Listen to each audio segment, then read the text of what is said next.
Endonezya doğal güzellikleriyle dünyada cennet sayılabilecek ülkelerin başında gelir. Ama fakirlik, doğal afetler, kirlilikle de hem kendi insanına hem de dünyadaki diğer insanlara cehennemin ufak bir fragmanını gösterir aynı zamanda. Güzel ve çirkinin iç içe geçtiği enteresan ülkelerden biridir. O zaman gelin bu tezatlar ülkesine yakından bakalım. Hint ve Pasifik okyanusları arasında Güneydoğu Asya ve Okyanusya bölgelerine yayılmış bir konumda olan Endonezya, dünyanın en büyük takımada ülkesidir. Yani ülke topraklarının hepsi hiçbir ana karaya bağlı olmadan birden fazla ada üzerine yayılmış ülkeler içinde en büyüğüdür.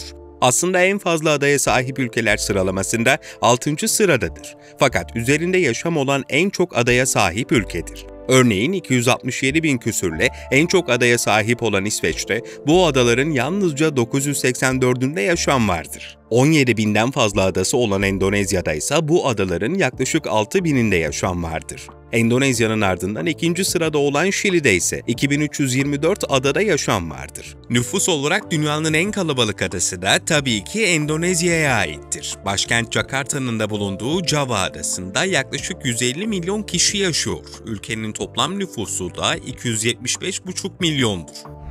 Endonezya'nın bulunduğu coğrafya, insanlık tarihinin en eski yaşam alanları arasındadır. Tarihi boyunca Doğu Roma, Çin, Hindistan ve Araplar için de önemli bir ticaret noktası oldu. Keşifler çağı ile birlikte bölgeye Avrupalılar gelmeye başladı.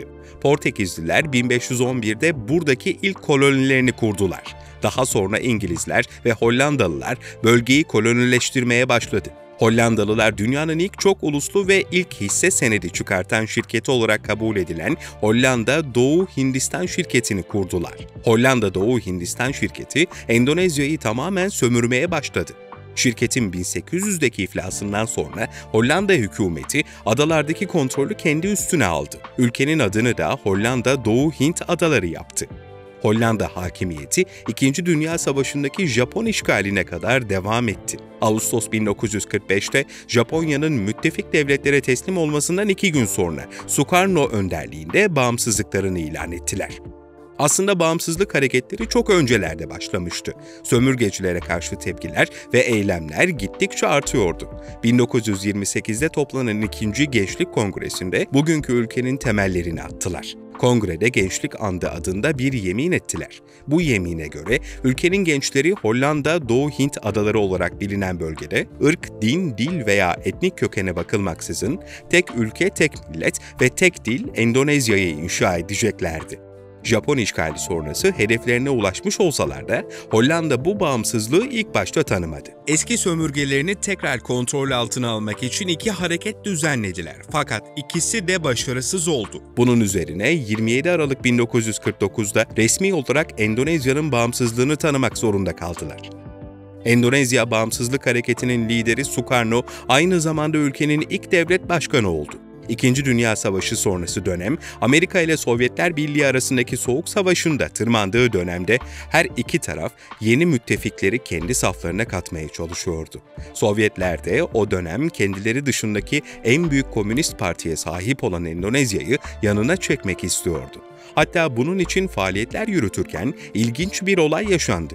Sukarno'yu bazı görüşmeler için Moskova'ya davet ettiler. Endonezya Devlet Başkanı'nın kadınlara olan düşkünlüğü herkes tarafından bilinen bir şeydi. Sovyetlerin istihbarat kuruluşu KGB, görüşmeden önceki gün Sukarno'nun odasına 2 tane kadın ajan yolladı. Kadınlarla birlikte olduğu görüntüleri gizlice kayda aldılar. KGB'nin amacı şantaj yapıp Sovyetlerin tüm isteklerini Sukarno'ya kabul ettirmekti.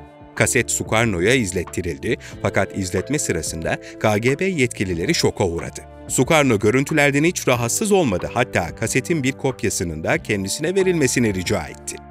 Sukarno iktidarı boyunca Endonezya'da Komünist Parti, ordu, milliyetçiler ve İslamcılar arasında bir denge politikası uygulamaya çalıştı.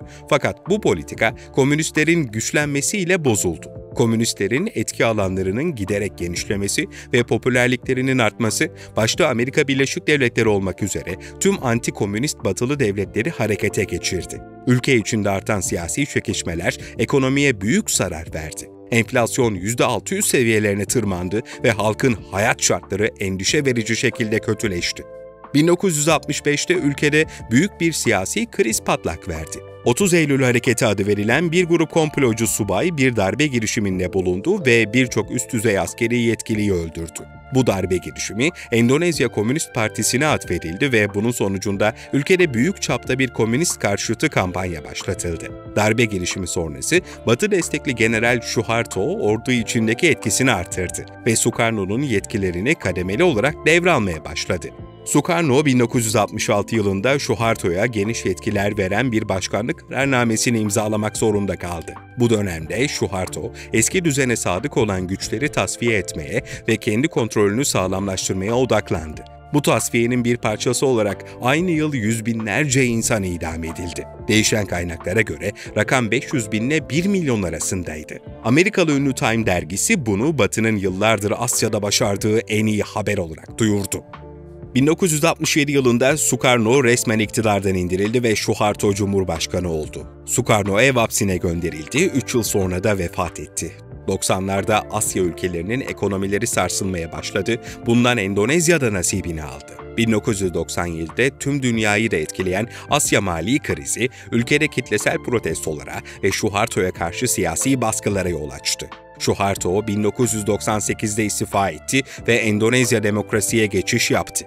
275,5 milyonluk nüfuslarıyla bugün Hindistan ve Amerika Birleşik Devletleri'nden sonra düzenli olarak seçimlerin yapıldığı dünyanın en büyük 3. demokrasisi konumundalar. 31 yıl Endonezya'nın başında kalan Suharto, dünyanın en yolsuz eski devlet başkanı olarak kabul ediliyor. Yine değişen kaynaklara göre 20 milyarla 45 milyar dolar arasında bir parayı zimmetine geçirdiği tahmin ediliyor.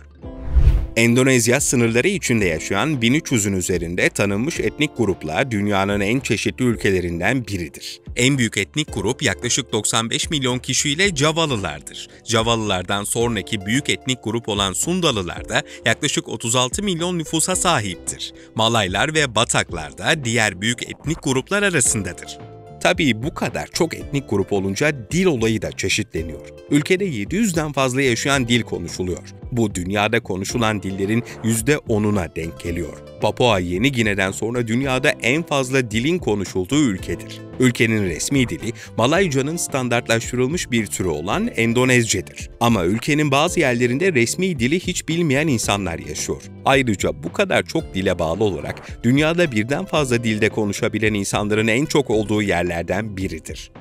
Dağınık adalara yayılmış ve 1300'ün üzerinde etnik grubun olduğu bir coğrafyayı bir araya getirip de devlet olarak aynı çatı altına toplayan en önemli şey İslamiyet olmuştur. Endonezya dünyanın en kalabalık Müslüman ülkesidir. 2023'teki nüfus kayıt verilerine göre Endonezya nüfusunun %87,6'sı kendilerini Müslüman olarak tanımlamaktadır. Ülkedeki insanların çok büyük bir çoğunluğu kendisini Müslüman olarak tanımlasa da resmi olarak bir İslam devleti değiller.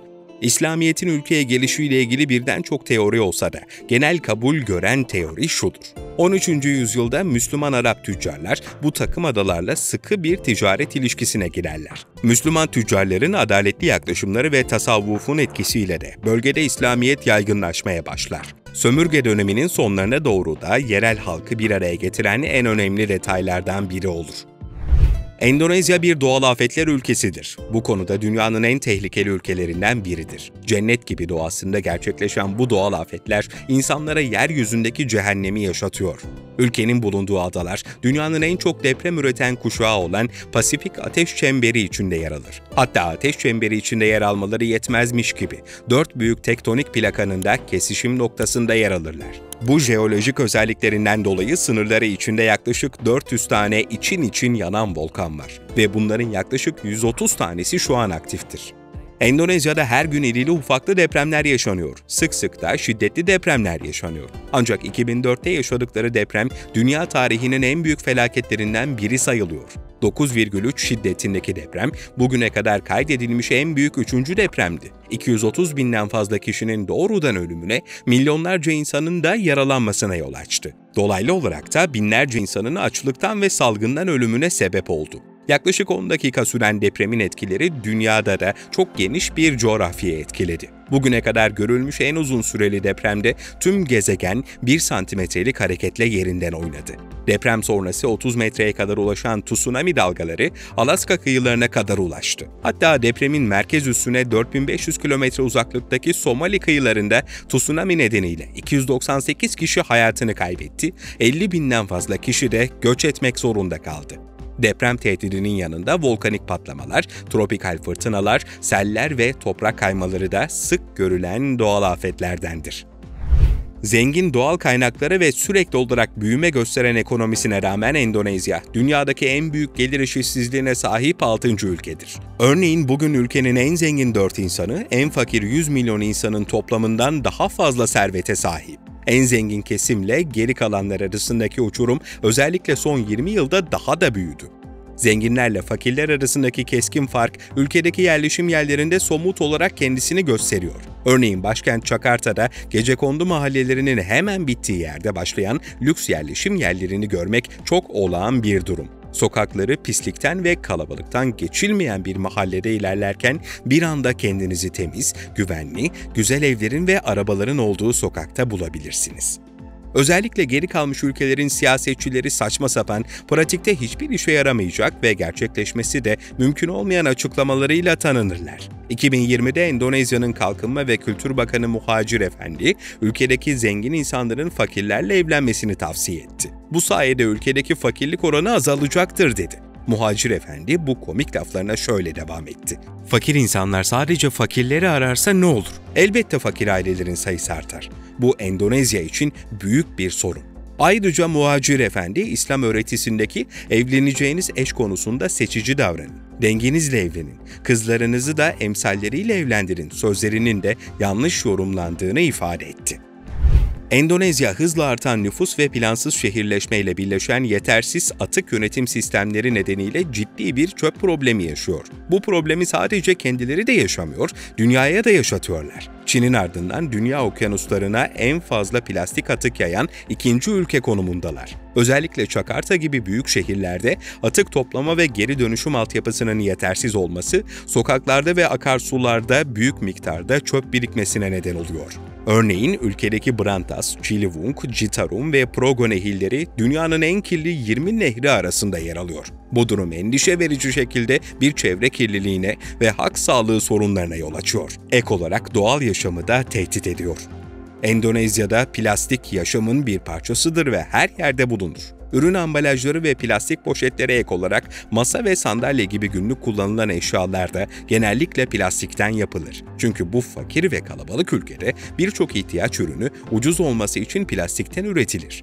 2018 yılında yaşanan bir olay, ülkelerinin çevreye ve dünyaya yaydığı kirliliği yüzlerine tokat gibi vurdu. Ülkenin doğusunda kıyıya vuran ölü bir ispermeçet balinasının karnından 115 parça plastik bardak, 4 plastik şişe, 25 naylon poşet, 2 çift parmak arası terlik ve 1000'den fazla farklı plastik artık çıktı. Haberin yayılması sonrası Endonezya hükümeti ile çevreci kuruluşlar karşı karşıya geldi. Olay sonrası Endonezya hükümeti plastik atıkları 2025 yılına kadar %70'e kadar azaltma, 2040 yılına kadar da sıfır plastik atık gibi iddialı 2 hedef belirledi.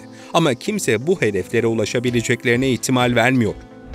Uçaklar en güvenli ulaşım araçları olsalar da Endonezya uçak kazaları konusunda kötü bir şöhrete sahiptir. Son 30 yılda en çok ölümlü uçak kazası yaşayan ülkelerden biridir. Çok sık yaşanan kazalar nedeniyle Amerika Birleşik Devletleri 2007 ile 2016 yılları arasında Endonezyalı havayolu şirketlerinin ülkeye uçuş yapmasını yasakladı.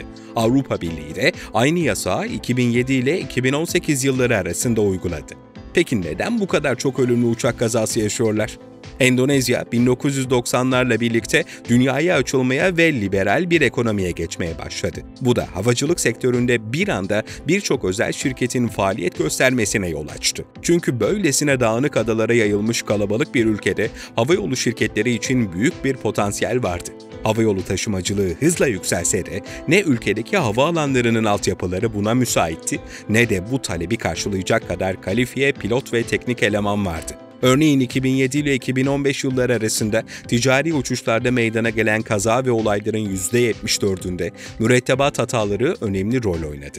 Ayrıca uzun yıllar diktatörlükle yönetildikleri için denetleme kültürleri ve mekanizmaları hiç yok gibiydi. Bunlar tabii ki düşük maliyetli havayolları için bulunmaz nimetti. Zaten çoğunluğu fakir olan bir ülkeden bahsediyoruz. Bazı havayolu firmaları yolcuların kendilerine muhtaç olduğunu bildiği için kazaları hiç sorun etmiyordu. Örneğin birçok kazaya karışmış olan düşük maliyetli havayolu firması Lion Air'ın kurucusu Rusty Kirana yaşananlar karşısında "Benim havayolu firmam dünyanın en kötüsü, ancak sizin başka seçeneğiniz yok" açıklamasını yapmıştı. Tabii son yıllarda havayolu taşımacılığı dünya çapında altın yıllarını yaşamaya başlayınca Endonezya'da gelişmelerden nasibini aldı. Altyapıyı ve personel eğitimini dünya standartlarıyla aynı seviyeye getirdiler. Amerikan Federal Havacılık İdaresi, Endonezya'ya 2016 yılında kategori 1 derecesi verdi. Bu ülkenin Uluslararası Sivil Havacılık Örgütü'nün güvenlik standartlarına uyduğu anlamına geliyor. Endonezya'nın cennet doğası, ilginç canlıları, florası içinde barındırıyor.